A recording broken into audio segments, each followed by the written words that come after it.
Hey guys, what's happening? Apple's iOS 18.3 introduces several enhancements over previous versions. First of all, the Apple AI or Apple Intelligence activation, right? This AI powered feature is now enabled by default, offering advanced functionalities like improved Siri interactions and personalized suggestions. You can go to the Siri or Apple Intelligence and make sure to turn it on. Right? However, it consumes about 7 gigabytes of storage. To manage this, navigate to the settings and then Apple Intelligence and find Siri to adjust or disable it, like to enable it or disable it. Next, the visual intelligence enhancements.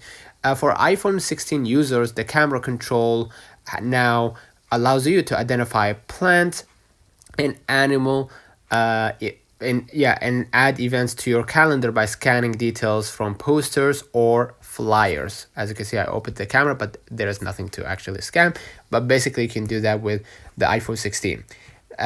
Next, the notification summaries.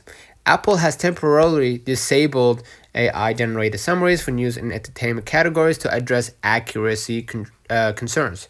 You can go ahead to the settings and make sure that they turn it off or they disabled it, right?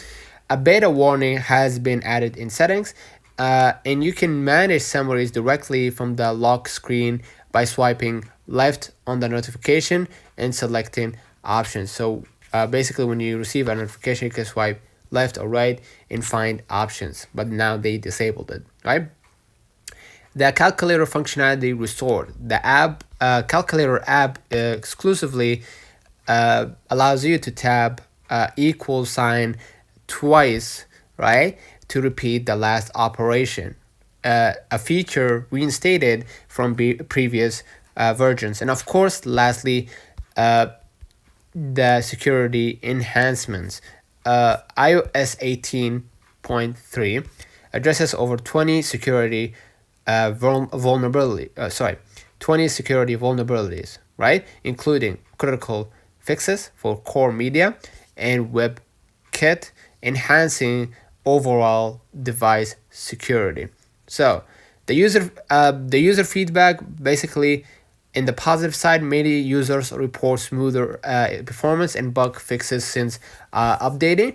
The negative side, some iPhone 11 users have noticed increased battery drain post update. A few users experienced unexpected shutdowns and lagging after updating. So while iOS 18 offers notable improvements, user experiences vary. It's advisable to back up your device before updating and monitor performance post installation. And the way to do that, by clicking your name at the top and go to the iCloud and make sure that you back up your iPhone, right? If you didn't back your iPhone, you may lose some of the important files on your iPhone after or post installation. Let me know in the comments if this video helped you. Do not forget to like and subscribe.